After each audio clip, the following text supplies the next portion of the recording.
Rauhallisessa kylässä, korkeiden vuorten keskellä, asui pieni poika nimeltä Ketut. Hän asui perheensä kanssa pienessä, vanhassa puutalossa.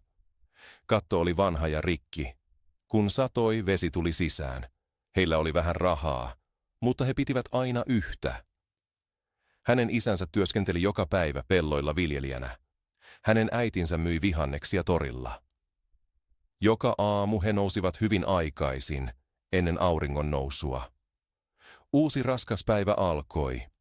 Ketut oli vasta 12, mutta tiesi jo kuinka vaikeaa elämä voi olla. Hän käytti vanhoja vaatteita ja rikkinäisiä kenkiä. Koulukirjansa hän kantoi muovipussissa, koska perhe ei voinut ostaa reppua. Ketut ei valittanut. Hän tiesi, että vanhemmat tekivät kaikkensa ja halusi tehdä heidät ylpeiksi. Koulun jälkeen Ketut auttoi joka päivä isänsä pelloilla. Hän haki vettä, kitki rikkaruohot ja auttoi joskus perunoiden istutuksessa. Hänen kätensä olivat vielä pienet, mutta ne työskentelivät ahkerasti.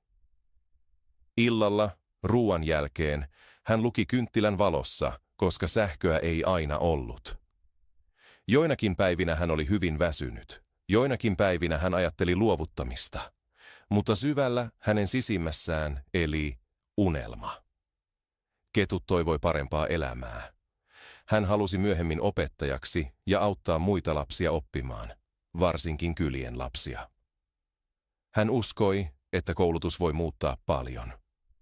Se voisi auttaa hänen perhettään, antaa sisarelle tulevaisuuden ja tehdä elämästä kevyempää. Ennen kaikkea se antoi hänelle toivoa. Koulussa Ketut oli hiljainen, mutta utelias. Hän esitti paljon kysymyksiä, vaikka muut nauroivat. Se ei haitannut häntä, sillä oppiminen oli ilo. Suomi oli hänen lempiaineensa. Hän harjoitteli puhumista jopa yksin, sanoi lauseita peilin edessä ja yritti kuulostaa radion ääniltä. Hän uskoi, että uudet mahdollisuudet avautuvat, jos hän oppii suomea hyvin. Silti kylän elämä pysyi raskaana. Joskus sade jäi tulematta ja sato tuhoutui. Joitakin päiviä oli tuskin mitään ruokaa. Ketut käveli kouluun joka päivä 5 kilometriä. Kun satoi, tie muuttui syväksi mudaksi. Silti hän ei jäänyt koskaan kotiin. Hän kääri kirjansa muoviin ja jatkoi matkaa. Jotkut luokkatoverit pilkkasivat häntä. He nauroivat hänen vaatteilleen ja unelmilleen. He sanoivat, että hän halusi opettajaksi, vaikka hänellä ei ollut edes kunnon kenkiä. Ketut pysyi hiljaa. Hän muisti isänsä sanat. Toiset saavat nauraa, mutta älä naura koskaan itsellesi. Sinun pitää uskoa unelmaasi, vaikka kukaan muu ei uskoisi. Näitä sanoja Ketut muisteli joka päivä. Yöllä, kun kaikki oli hiljaa, hän otti kirjansa ja opiskeli. Hän oppi uusia sanoja ja harjoitteli lukemista ja kirjoitti pieneen vihkoon, vaikka tila loppui.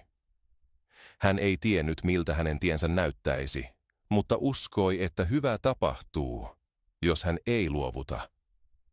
Hänen äitinsä näki, kuinka paljon hän ponnisteli. Eräänä iltana äiti toi hänelle pienen lahjan, vanhan suomen kielen kirjan torilta.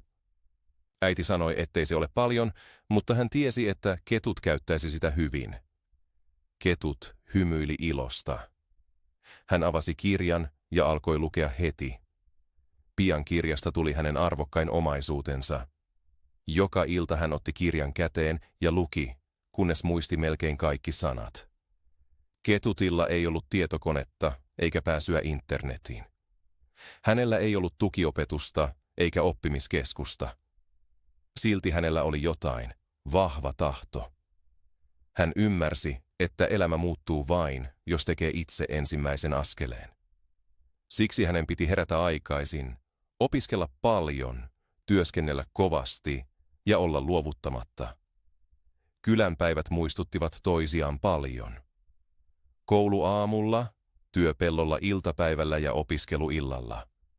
Silti Ketut uskoi, että juuri nämä yksinkertaiset päivät veivät häntä eteenpäin.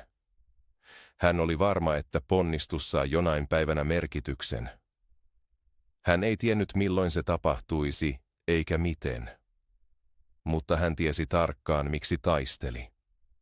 Hän halusi paremman elämän perheelleen, sisarelleen ja itselleen. Niin Ketut jatkoi matkaansa hiljaa, askel askeleelta, sydämessään paljon voimaa. Ketut ponnisteli enemmän kuin koskaan ennen. Joka aamu hän nousi ennen auringonnousua auttaakseen isää pellolla. Sen jälkeen hän kiirehti kouluun, istui eturiviin ja kuunteli opettajaa tarkasti. Tunnin jälkeen hän jatkoi yksin opiskelua vanhalla Suomen kirjalla, pienellä viholla ja suurilla toiveilla. Hän huomasi, että hän edistyi. Hänen käsialansa oli selkeämpi, kielioppinsa varmempi ja hän ymmärsi suomen tekstejä yhä paremmin. Usein hän auttoi myös siskoaan koulutehtävissä. Sisällään hän ajatteli hiljaa, ehkä voin oikeasti tulla opettajaksi. Lukuvuoden lopussa oli tärkeä Suomen koe. Tämä koe ratkaisi hänen tulevaisuutensa.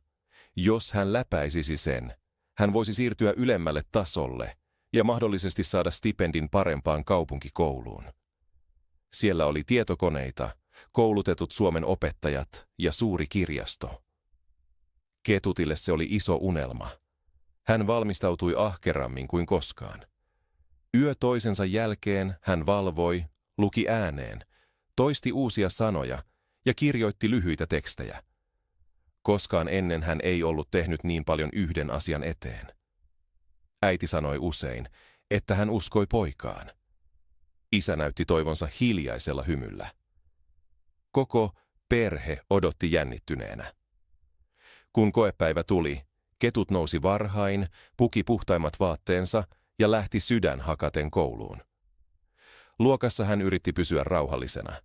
Hän luki jokaisen tehtävän huolellisesti ja vastasi niin hyvin kuin osasi. Jotkut kysymykset olivat helppoja, toiset vaikeampia, mutta hän teki parhaansa. Kokeen jälkeen hän tunsi helpotusta ja vähän ylpeyttä. Hän ajatteli tehneensä hyvää työtä. Kotimatkalla hän mietti, millaista elämä kaupungissa voisi olla. Hän näki itsensä oppimassa suurissa luokissa, puhumassa suomea sujuvasti ja palaamassa opettajaksi kyläänsä. Mutta viikkoa myöhemmin tämä unelma särkyi. Tulokset ripustettiin koulun seinälle. Monet oppilaat seisoivat edessä, puhuivat kovaa ja osoittivat listaa. Ketut tunkeutui eteen ja etsi nimeään. Hän katsoi kerran ja sitten vielä uudelleen. Hänen nimensä puuttui. Hän ei ollut läpäissyt koetta. Hänen sydämensä tuli raskaaksi. Aluksi hän ei voinut uskoa sitä. Hän tarkisti listan uudestaan toivoen virhettä. Mutta se oli selvää. Hän oli reputtanut. Stipendi oli menetetty. Kaupunkikoulu oli saavuttamattomissa. Kaikki, minkä eteen hän oli tehnyt kovasti töitä, tuntui katoavan hetkessä. Ketut käveli hitaasti kotiin, raskaana mielessään. Äiti ymmärsi heti, mitä oli tapahtunut. Isä oli hiljaa, mutta suru näkyi. Sinä yönä Ketut ei opiskellut. Hän ei sytyttänyt kynttilää. Hän makasi hereillä ja tuijotti kattoa. Ehkä en ole tarpeeksi viisas, hän ajatteli. Ehkä muut olivat oikeassa. Ehkä unelmani oli liian suuri. Seuraavana aamuna hän ei halunnut mennä kouluun. Hän häpesi. Hän kuvitteli, kuinka muut nauraisivat ja kuinka pettynyt opettaja olisi. Silloin hän näki pienen siskonsa, joka sitoi kirjansa narulla ja valmistautui kouluun. Tyttö katsoi häntä ja kysyi hiljaa, voisiko veli auttaa läksyissä tänäänkin? Ketut katsoi häntä silmiin. Silmät olivat täynnä luottamusta ja rakkautta. Silloin hän ymmärsi jotain tärkeää. Unelma ei ollut vain häntä varten. Kyse oli perheestä, toivosta ja siitä, että virhe ei ole loppu. Se tarkoittaa vain, että pitää yrittää uudelleen. Sinä yönä Ketut otti kirjansa taas käteen. Hän sytytti kynttilän, avasi vihkonsa ja alkoi opiskella uudestaan. Hän ei tiennyt, milloin uusi tilaisuus tulisi, mutta hän lupasi itselleen yhden asian. Hän ei luovuttaisi. Epäonnistuminen oli kaatanut hänet, mutta se oli myös herättänyt. Se näytti, kuinka tärkeä unelma todella oli. Siitä päivästä lähtien Ketutin sydän tuntui vahvemmalta. Hän sanoi hiljaa itselleen, että vaikka hän oli kaatunut kerran, hän nousisi taas. Hän aikoi työskennellä enemmän, oppia enemmän, eikä lopettaa ennen kuin saavuttaisi tavoitteensa. Epäonnistuminen sattui, mutta se ei murtanut häntä. Päinvastoin, jotain uutta heräsi hänessä. Nyt hän tunsi pettymyksen, ja siksi hän halusi menestystä vielä enemmän. Hiljaa hän lupasi antaa kaiken, mitä hänessä oli. Ketut aloitti jokaisen päivän hyvin aikaisin. Ennen auringon nousua, kylän vielä nukkuessa, hän oli jo isän kanssa pelloilla. He kävelivät viileässä aamukasteessa. Jalat kastuivat kasteesta ja he kantoivat ämpäreitä ja työkaluja. Ketut auttoi istuttamisessa, kantoi vettä ja leikkasi rikkaruohoja. Vaikka työ oli raskasta ja aurinko myöhemmin poltti, hän ei valittanut. Hän tiesi, että isä ahkeroi joka päivä ruuan vuoksi. Ketut halusi olla yhtä vahva kuin isä. Työpäivän jälkeen hän peseytyi nopeasti, vaihtoi vaatteet ja otti kirjansa. Syödä ei ollut paljon aikaa, koska kouluun oli vielä 5 kilometriä. Tie oli huono ja sadeaikana se muuttui syväksi mudaksi. Silti Ketut jatkoi, vaikka kengät jäivät kiinni tai vaatteet likaantuivat. Se ei haitanut häntä, sillä hän kantoi sydämessään päämäärää, eikä mikään saanut pysäyttää. Koulussa Ketut istui eteen. Hän kuunteli tarkasti, kirjoitti muistiin, kysyi ja pysyi keskittyneenä. Jotkut oppilaat vaihtoivat lappuja tai nauroivat vitseille, mutta Ketut katsoi tiukasti taululle. Hänellä ei ollut kalliita kirjoja eikä puhelinta sanojen tarkistamiseen. Mutta hän käytti kaikkea, mitä hänellä oli. Päätään, korviaan ja sydäntään. Tunnin jälkeen toiset pelasivat jalkapalloa tai lepäsivät, mutta Ketut meni suoraan kotiin auttamaan äitiä. Hän haki vettä kaivosta, keräsi puita tulelle ja auttoi ruoanlaitossa. Pikkusisko oli usein mukana, kysyi paljon ja hymyili. Ketut käytti aina aikaa opettaakseen hänelle muutaman suomen sanan kuin oikea opettaja. Illalla, ruoan jälkeen kun talo hiljeni, Ketut avasi taas kirjansa. Jos sähköä ei ollut, hän sytytti kynttilän. Hän luki hitaasti ja tarkasti.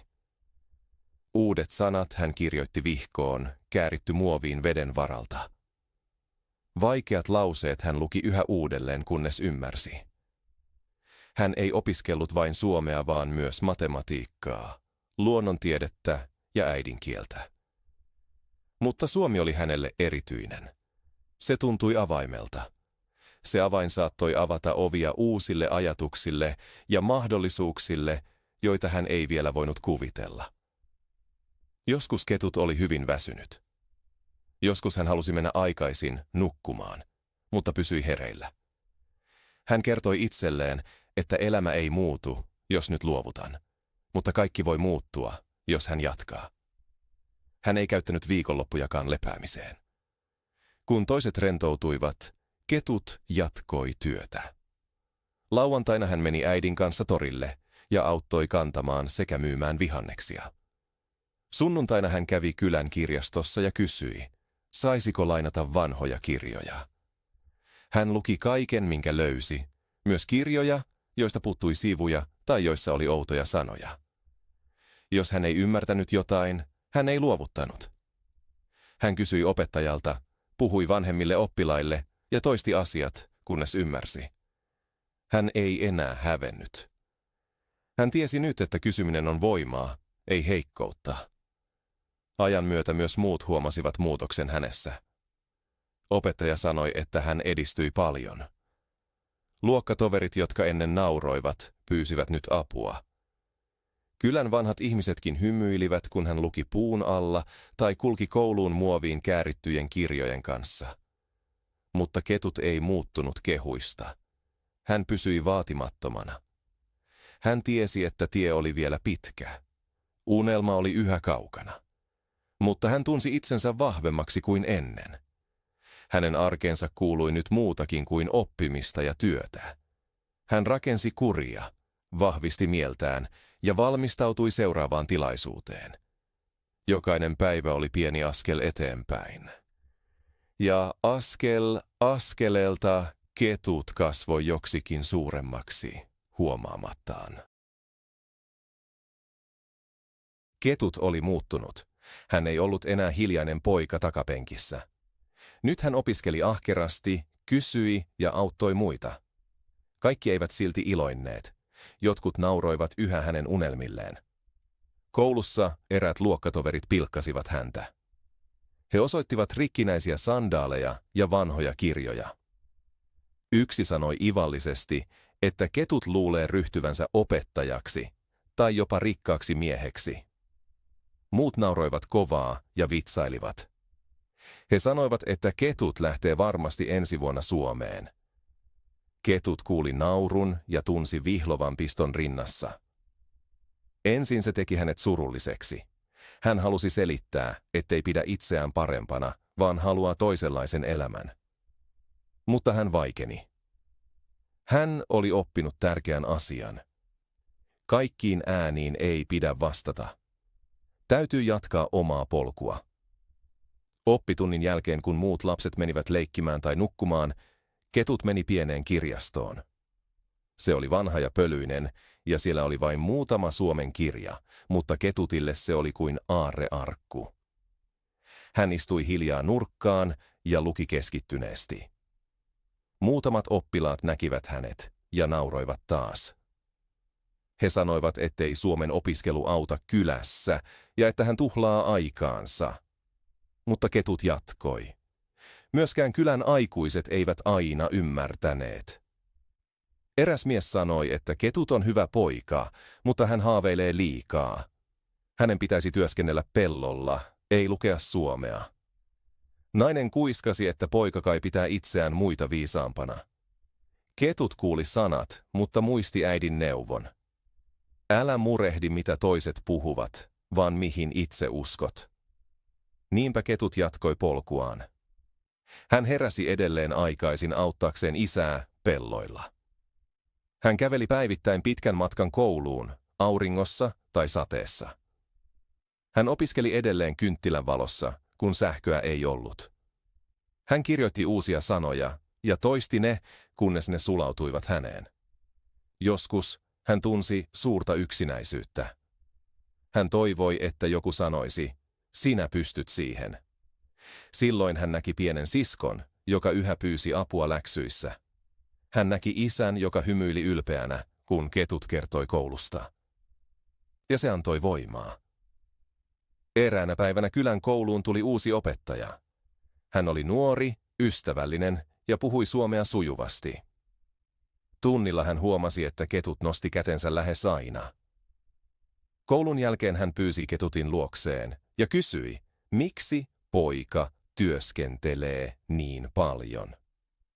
Ketut katsoi maahan ja sanoi hiljaa, että haluaa muuttaa elämänsä ja auttaa perhettään. Suomen opiskelu on hänen mielestään oikea tie. Opettaja kehotti ketutia jatkamaan, sillä poika on oikealla tiellä, ja sanat tuntuivat ketutista lämpimältä valolta. Ensimmäistä kertaa joku perheen ulkopuolinen uskoi häneen.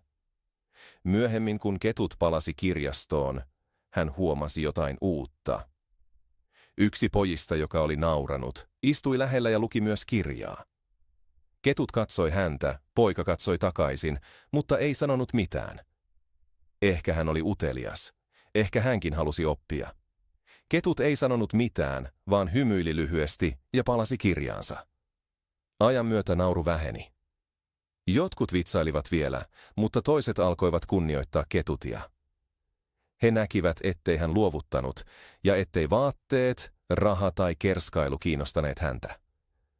Hän välitti vain oppimisesta ja se teki vaikutuksen moniin.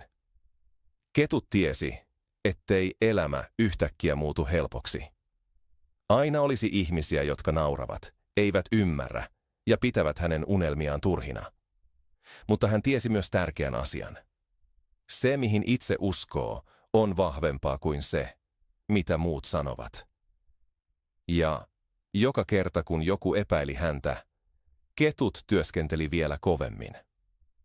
Joka kerta, kun joku nauroi, hän astui yhden askeleen eteenpäin. Sillä ketutilla oli unelma, eikä kukaan voinut pysäyttää häntä. Eräänä kuumana iltapäivänä koulun jälkeen ketut jäi luokkaan siivoamaan. Muut oppilaat olivat jo lähteneet, mutta se ei haitannut häntä. Kun hän keräsi liitupölyä ja pyyhki taulun, uusi suomen opettaja, rouva Laine, tuli sisään hymyillen. Hän sanoi, että ketut on aina viimeinen lähtiä. Ketut hymyili ujosti ja sanoi pitävänsä hiljaisuudesta, koska silloin voi ajatella. Rouva Laine katsoi vihkoa, joka oli avoinna pöydällä. Se oli täynnä suomen sanoja, helppoja kielioppisääntöjä ja pieniä piirroksia, jotka auttoivat häntä. Hän selasi sivuja ja sanoi, että ketut oli jo oppinut paljon itse ja että se osoitti kuria. Ketut ei tiennyt, mitä vastata. Kukaan opettaja ei ollut puhunut hänelle näin. Sitten hän kysyi yksinkertaisen kysymyksen, joka muutti ketutin elämän. Hän kysyi, saisiko auttaa häntä koulun jälkeen. Ketutin silmät suurenivat. Ihanko totta? Hän kysyi yllättyneenä. Sinulla on aikaa. Rouva Laine nyökkäsi ja sanoi, että jos olet valmis oppimaan, minä olen valmis tukemaan. Siitä päivästä alkaen ketut jäi 3 kertaa viikossa tunnin jälkeen. Rouva Laine auttoi häntä ääntämisessä, lauseiden rakentamisessa ja tekstien lukemisessa ääneen. Hän korjasi virheitä, mutta aina ystävällisesti. Hän antoi myös uusia kirjoja luettavaksi. Niissä oli yksinkertaisia tarinoita, sopivia suomen opiskeluun. Hän näytti myös, miten kirjoitetaan lyhyitä tekstejä ja pieniä kirjeitä. Mutta hänen apunsa oli enemmän kuin kielen oppimista. Rouva Laine opetti ketutia uskomaan itseensä. Hän sanoi usein, että menestys ei ole onnea, vaan valmiutta, kun mahdollisuus tulee. Ketut kuunteli häntä aina tarkasti. Oppitunnit olivat hänelle enemmän kuin kielioppia. Ne olivat tärkeitä elämän opetuksia. Rouva Laine kertoi myös omasta lapsuudestaan. Hänkin oli kasvanut pienessä kylässä. Hänen vanhempansa olivat maanviljelijöitä, aivan kuten ketutin isä. Mutta hän opiskeli ahkerasti, sai stipendin ja ryhtyi opettajaksi auttaakseen lapsia kuten ketut. Hän sanoi, ettei saa unohtaa mistä tulee, mutta taustan ei pidä määrätä suuntaa. Ketutissa kasvoi uusi tunne. Se oli toivo. Ennen kuin hän tapasi rouva Laineen, hän luuli, että kaikki on tehtävä yksin. Nyt hän ymmärsi, että ystävällinen ihminen voi muuttaa elämän. Eräänä päivänä opettaja antoi hänelle lapun. Siinä oli kutsu nuorten oppimisleirille lähimpään Suomen kaupunkiin. Leiri pidettiin viikonloppuna. Oppilaita tuli monista kouluista opiskelemaan ja harjoittelemaan suomea.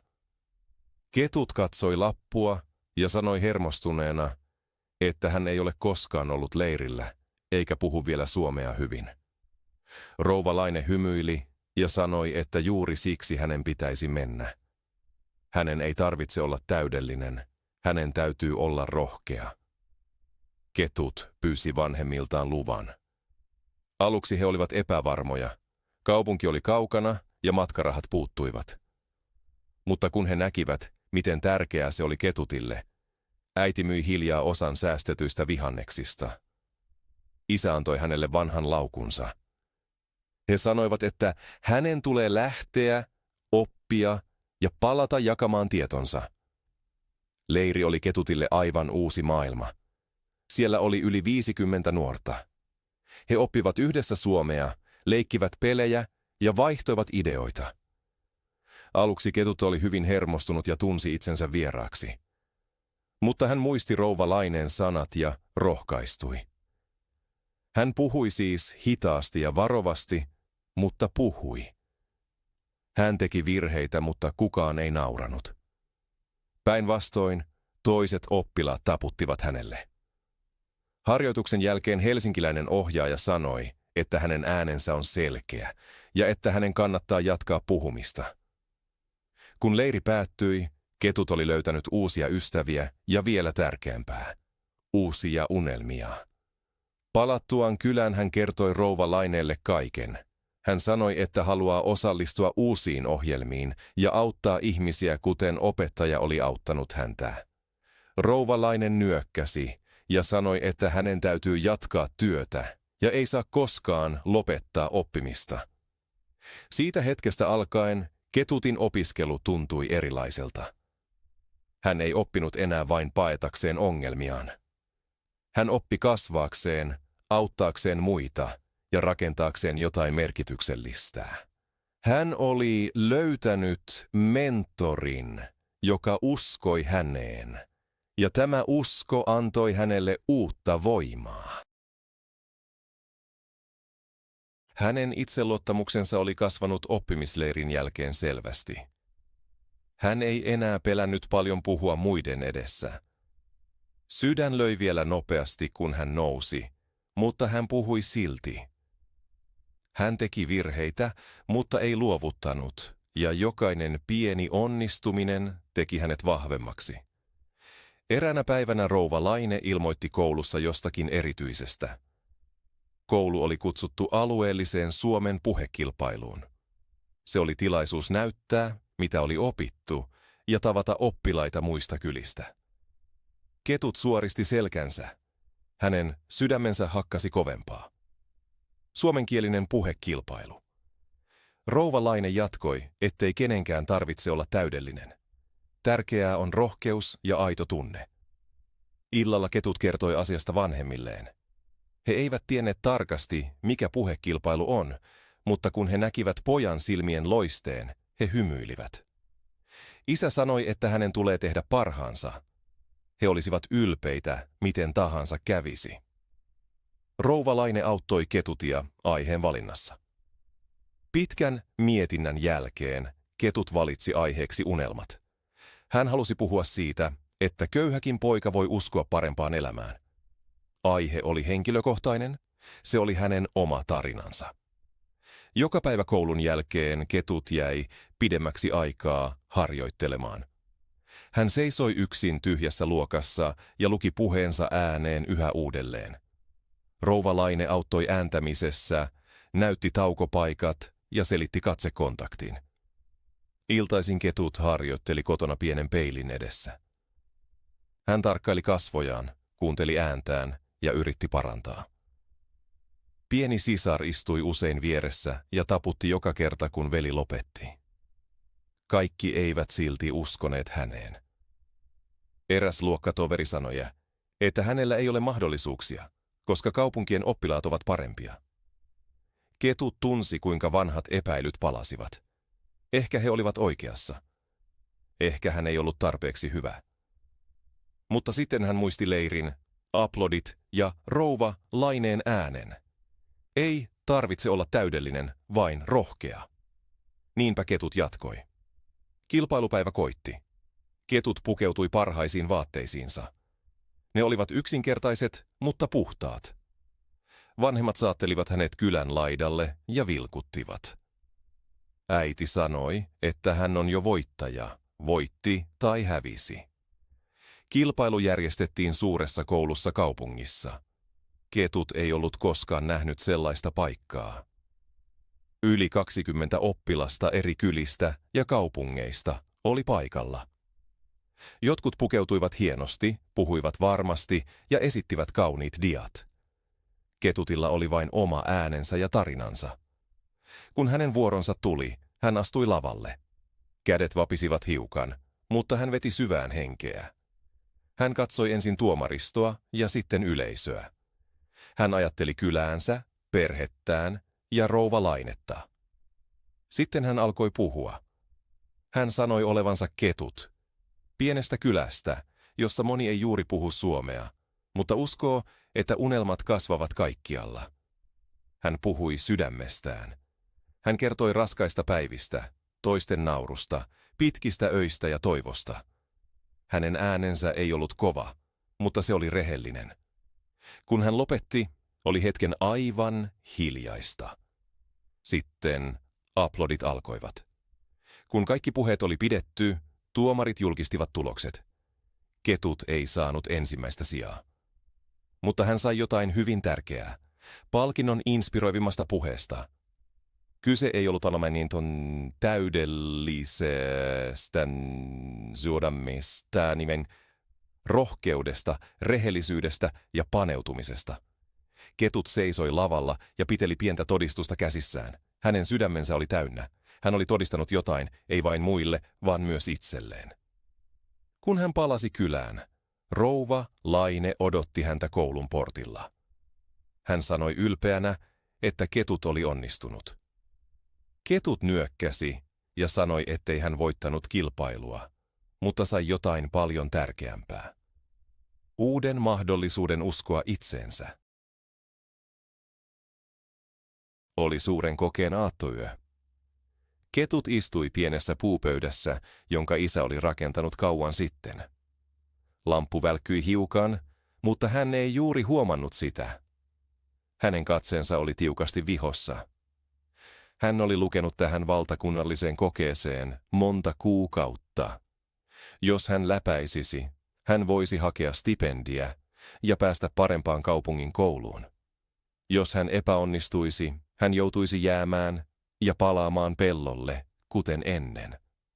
Tällä kertaa ei ollut toista mahdollisuutta. Hän sulki vihon ja katsoi kuuta ikkunasta. Kylä oli hiljainen. Kaikki nukkuivat jo, mutta Ketut makasi valveilla. Hänen päänsä oli täynnä ajatuksia. Olenko tehnyt tarpeeksi? Hän kysyi itseltään. Mitä jos unohdan kaiken huomenna? Hän mietti. Sitten hän muisti rouva Laineen sanat. Älä pelkää tulosta, luota työhösi. Hän hengitti syvään, siirsi kirjat sivuun ja meni vuoteeseen. Uni tuli kuitenkin hitaasti. Hänen mielessään pyörivät säännöt, sanat ja ajatukset. Seuraavana aamuna aurinko nousi hitaasti peltojen ylle. Ketut nousi aikaisin, pesi kasvonsa ja puki puhtaan koulupuvun. Äiti antoi hänelle pienen eväspussin ja isä taputti häntä lujasti selkään. Sanoja ei tarvittu. Katseet kertoivat kaiken. He uskoivat häneen. Koekeskus sijaitsi läheisessä kaupungissa. Ketut matkusti muiden oppilaiden kanssa vanhan kuorma-auton lavalla. Kukaan ei puhunut paljon. Kaikki olivat jännittyneitä. Ilma tuntui raskalta. Saavuttuaan oppilaat asettuivat suuren koulurakennuksen eteen. Jotkut kertasivat hiljaa muistiinpanoja. Toiset kuiskailivat itsekseen. Ketut seisoi rauhallisena, sulki hetkeksi silmänsä ja yritti rauhoittaa nopeaa sydäntään. Sitten kello soi. Hetki oli tullut. Koeluokassa oli viileää. Pöydät seisoivat riveissä siististi peräkkäin. Ketut löysi paikkansa ja istui. Valvoja tuli vakavin ilmein ja jakoi koepaperit. Hän sanoi, että kukaan ei saa aloittaa ennen lupaa. Ketut katsoi suljettua paperia edessään. Hänen kätensä hikosivat, jalat tuntuivat raskailta. Hän pyysi hiljaa rauhaa ja keskittymistä, ei onnea. Sitten tuli aloitusmerkki. Ketut avasi kokeen. Ensimmäinen sivu oli suomi, hänen lempiaineensa. Hän hymyili lyhyesti ja alkoi kirjoittaa. Sanasto, kielioppi ja luetun ymmärtäminen. Hän työskenteli rauhassa, kysymys kerrallaan. Sitten tuli matematiikka. Se oli hänelle vaikeampi, mutta hän muisti rouva Laineen opetuksen. Älä panikoi. Ajattele hitaasti. Tunti toisensa jälkeen kului. Hänen kätensä särkivät kirjoittamisesta, silmät olivat väsyneet, mutta hän jatkoi. Lopuksi tuli ainekirjoitus. Aiheena oli kirjoittaa henkilökohtaisesta tavoitteesta. Ketutin sydän hypähti. Se oli juuri hänen aiheensa.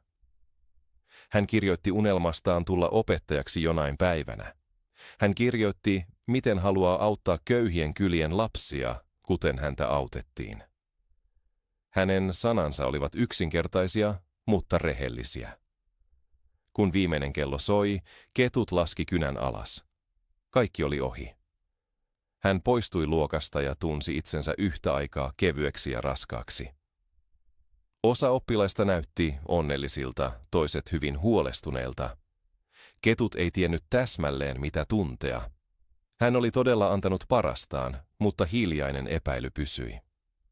Paluumatkalla kylään hän katseli ohitse kulkevia puita ja peltoja.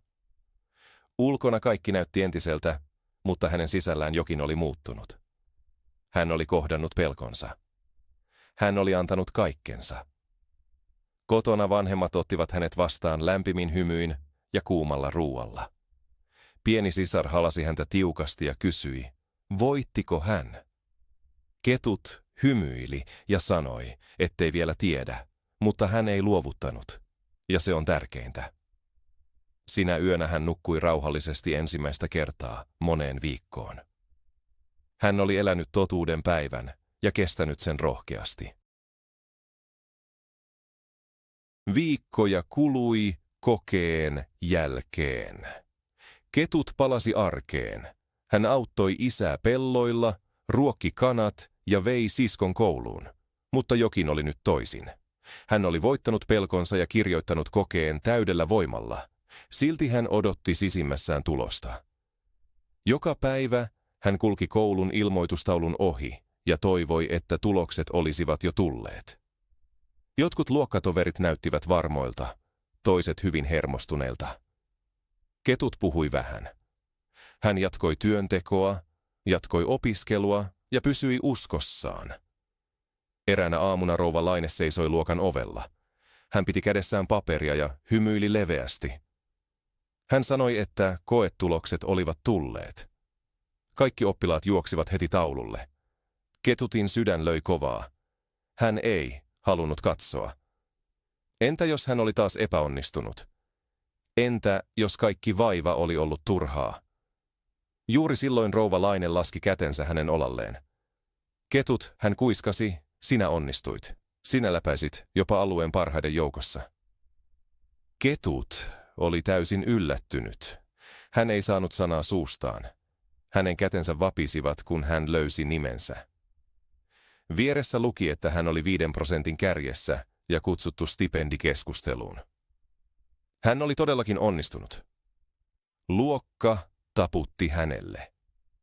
Jopa oppilaat, jotka ennen nauroivat, hymyilivät ja näyttivät peukkua. Yksi sanoi, että hän oli tehnyt hyvää työtä ja ahkeroinut todella. Ketut tunsi lämmintä ylpeyttä. Ei siksi, että halusi kehuskella, vaan koska tämä menestys syntyi kivusta, luopumisesta ja kovasta työstä. Hän ajatteli öitä välkkyvän lampun kanssa, kylmiä aamuja pellolla ja epäilyn hetkiä. Kaikki se oli tuonut hänet tähän. Kun hän tuli kotiin, äiti näki hänen kasvonsa heti. Kysymyksiä ei tarvittu. Hän halasi poikaa tiukasti ja kuiskasi, että tiesi aina pojan tekevän heidät ylpeiksi. Isä, vähäpuheinen mies, nyökkäsi lujasti ja sanoi, että Ketut oli tehnyt hyvää työtä ja avannut oven itse. Uutinen levisi nopeasti kylässä. Ihmiset, jotka tuskin olivat huomanneet Ketutia, tervehtivät nyt kunnioittavasti. Kauppias kysyi, oliko hän se poika, joka läpäisi valtakunnallisen kokeen. Kylävanhin sanoi kuulleensa, että hän saa stipendin ja pääsee pitkälle. Ketut ujosteli huomiota, mutta hänen sisällään kasvoi vielä vahvempi tunne. Toivo. Jos hän pystyi tähän, mihin muuhun hän vielä pystyisi? Muutaman päivän kuluttua tuli kirje stipenditoimistosta. Ketut kutsuttiin haastatteluun kaupunkiin. Rouva Laine valmisti hänet siihen. He harjoittelivat kysymyksiä, kävivät vastauksia läpi ja valitsivat hänen parhaat vaatteensa. Ennen lähtöä opettaja antoi hänelle pienen muistikirjan. Hän sanoi, että Ketutin pitäisi kirjoittaa tarinansa, sillä se voisi rohkaista muita ihmisiä. Kaupungissa kaikki tuntui suurelta ja uudelta. Korkeat talot, kova liikenne ja monet valot. Mutta Ketut pysyi rauhallisena.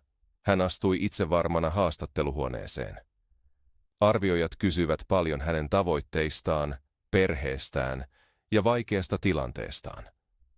Yksi kysyi, miksi hän halusi tämän stipendin. Ketut katsoi heitä silmiin ja sanoi haluavansa opettajaksi auttaakseen kaltaisiaan lapsia. Hän sanoi uskovansa, että jokaisella lapsella, jopa köyhimmässä kylässä, on oikeus unelmoida. Sitten huoneessa oli hetken hiljaista. Sitten haastattelija hymyili. Viikkoa myöhemmin tuli viimeinen kirje. Ketut oli valittu. Hän pääsi alueen parhaaseen kouluun. Kaikki kustannukset maksettiin. Kirjat, majoitus, ruoka, aivan kaikki. Ketut piteli kirjettä käsissään ja itki. Ne eivät olleet surun kyyneleitä, vaan hiljaisen, syvän ilon. Hän seisoi talonsa edessä ja katsoi taivaalle. Tähdet tuntuivat kirkkaammilta ja tuuli pehmeämmältä. Hiljaa hän sanoi itselleen, että tämä on vasta alku. Ketut astui bussista ja katsoi kyläänsä. Pölyiset polut, vihreät viljapellot ja pienet puutalot näyttivät aivan samoilta. Mutta Ketut itse oli muuttunut. Kaupungin uuden koulun ensimmäisen vuoden jälkeen hän tuli lomalle kotiin. Hänen laukussaan oli kirjoja ja päässään paljon uusia ajatuksia. Vuodessa hän oli oppinut paljon, mutta nyt hän halusi tehdä enemmän. Hän halusi antaa jotain takaisin. Ensin hän meni vanhalle koululleen. Rakennuksessa oli yhä rikkinäisiä ikkunoita. Pöydät olivat vanhoja ja naarmuisia, mutta luokassa istui monta valpasta nuorta kasvoa, kuten hän ennen. Lapset katsoivat häntä suurin silmin. He tunsivat tarinan. Kylän poika, joka läpäisi kokeen ja sai stipendin. Rouva Laine tervehti häntä hymyillen. Hän sanoi, että lapset katsoivat nyt häntä ylöspäin. He tarvitsivat jonkun hänen kaltaisensa. Ketut ei epäröinyt. Hän kysyi, saisiko hän lomalla auttaa opetuksessa. Niin Ketut tuli joka aamu luokkaan. Ei oppilaana, vaan apulaisena. Hän opetti suomea, auttoi matematiikassa ja antoi oppimisvinkkejä. Hän kertoi kaupungista, uudesta koulustaan ja siitä, että kova työ vei hänet sinne. Oppilaat kuuntelivat tarkasti. He yrittivät kovemmin, esittivät enemmän kysymyksiä ja jäivät tunnin jälkeen pidemmäksi saadakseen apua. Pieni poika sanoi haluavansa olla joskus kuin Ketut. Ketut hymyili ja sanoi, että hän voi onnistua, jos uskoo itseensä ja pysyy ahkerana. Mutta Ketut auttoi muuallakin kuin koulussa. Iltapäivisin hän teki töitä vanhempien kanssa pellolla, korjasi rikkinäisen aidan ja auttoi äitiä kantamaan vettä. Isälleen hän näytti jopa uuden vihannesten viljelytavan, jonka oli oppinut opetuksessa. Illalla Ketut järjesti pienen opintoryhmän kylän seurakuntasalissa. Lapset ja nuoret tulivat kirjansa mukanaan. Joillakin ei ollut kotona sähköä. Siksi Ketut toi kynttilöitä ja auttoi heitä opiskelemaan lepattavassa valossa. Aluksi tuli vain muutama, mutta pian heitä saapui yhä enemmän. Huone oli täynnä naurua, oppimista ja toivoa. Myös kylän vanhimmat huomasivat sen. Eräs sanoi, että Ketut lähti oppimaan ja palasi opettamaan. Ketut oli ylpeä, ei itsestään, vaan kylästään ja sen ihmisistä. Hän tiesi, ettei ollut ainoa unelmoija. Monen lapsen sydämessä paloi sama tuli, mutta he tarvitsivat jonkun rohkaisemaan. Eräänä päivänä Ketut istui lasten kanssa puun alle ja piti pienen puheen. Hän sanoi olleensa ennen aivan kuin he, köyhä ilman erityisiä lahjoja. Hän oli kerran epäonnistunut, mutta ei luovuttanut. Nyt hän opiskeli paikassa, jota ei ennen osannut kuvitella. Ja hekin voivat onnistua, jos aloittavat pienestä eivätkä lopeta. Jonain päivänä myös he lentäisivät. Lapset taputtivat ja jotkut jopa itkivät. Vanhemmat kiittivät Ketutia. Yksi äiti sanoi, että poika ei ennen opiskellut, mutta nyt hän lukee joka ilta. Ketut tunsi jotakin syvää. Se oli enemmän kuin ilo. Se oli merkitys. Hän ymmärsi. Menestys ei tarkoita vain pitkälle pääsemistä. Menestys tarkoittaa myös palaamista ja toisten auttamista eteenpäin. Ennen paluutaan kaupunkiin kyläläiset kokoontuivat ja antoivat Ketutille pienen lahjan. Puisen kynätelineen kylän puusta. Siihen oli kaiverrettu sanat sille, joka toi valon takaisin. Ketut piteli lahjaa käsissään ja lupasi. Minne hän meneekin, hän palaa aina auttamaan. Hänen matkansa alkoi unelmasta. Nyt se oli kasvanut. Tehtävä muuttaa elämiä, yksi lapsi kerrallaan. Ketut mietti kaikkea, mitä hän oli oppinut. Menestys ei ollut rahaa. Menestys ei ollut mainetta. Menestys oli kasvu, usko ja toisten auttaminen. Vuodet kuluivat. Ketut suoritti koulun ja valmistui opettajaksi. Hän kirjoitti jopa pienen kirjan elämästään. Ihmiset muista kylistä tunsivat hänen nimensä. Jotkut oppilaat tulivat kaukaa oppiakseen hänen luokassaan. Myös hänen vanha koulunsa muuttui. Siellä oli enemmän kirjoja, parempia tuoleja ja motivoituneita oppilaita. Silti Ketut pysyi vaatimattomana. Hän asui yhä kylässä, auttoi vanhempia puutarhassa ja käveli joka aamu hymyillen kouluun. Eräänä iltana pitkän päivän jälkeen Ketut istui yksin talonsa edessä. Tähdet loistivat kirkkaasti. Oli hiljaista, vain tuuli liikutteli puita.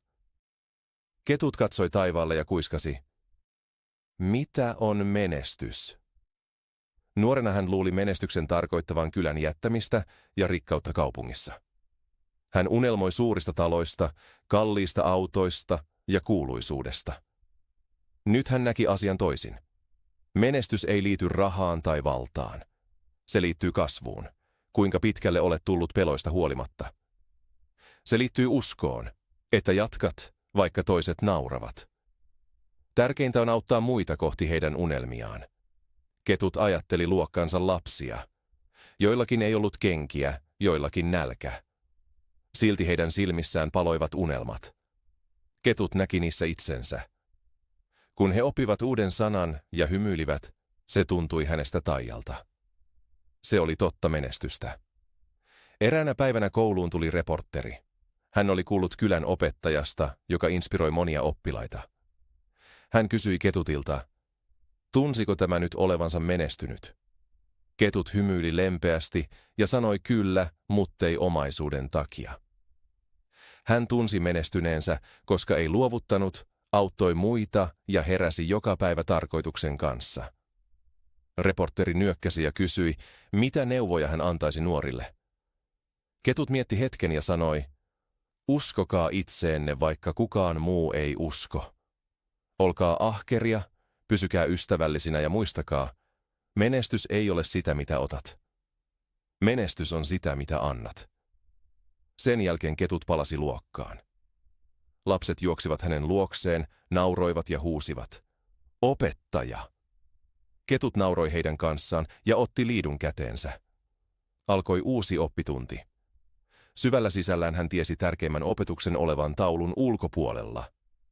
Menestys ei ole päämäärä. Menestys on tie. Se tarkoittaa, että joka päivä paranee hiukan, auttaa toisia kasvaessaan ja pysyy itselleen rehellisenä. Tässä hiljaisessa hetkessä, nauravien lasten keskellä, Ketut tiesi onnistuneensa. Kiitos, että kuuntelit ja katsoit tänään. Toivon, että tarina miellytti sinua ja auttoi sinua suomen oppimisessa. Muista, suomen oppiminen vie aikaa ja kärsivällisyyttä. Jokainen sana, jonka luet, ja jokainen lause, jonka kuulet, vie sinua lähemmäs tavoitettasi. Jos pidit tarinasta, kuuntele se uudelleen tai puhu ääneen mukana. Toisto auttaa muistamaan uusia sanoja ja parantaa ääntämistä. Voit myös kirjoittaa omia lauseita tai kertoa tarinan omin sanoin. Se on hyvä harjoitus itsevarmuudelle. Uuden kielen oppiminen ei aina ole helppoa, mutta se kannattaa. Tarinat kuten tämä auttavat oppimisessa ja kertovat samalla elämästä ja menestyksestä. Usko itseesi ja harjoittele joka päivä. Pienet askeleet tekevät suuria muutoksia. Jos haluat jatkaa, löydät lisää tarinoita ja Suomen oppitunteja.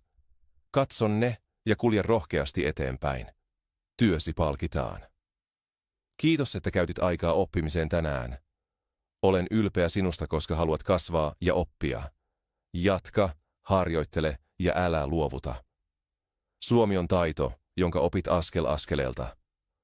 Olen täällä tukemassa sinua. Toivotan sinulle hyvää päivää ja toivon, että me näemme seuraavassa videossa. Nähdään ja jatka oppimista.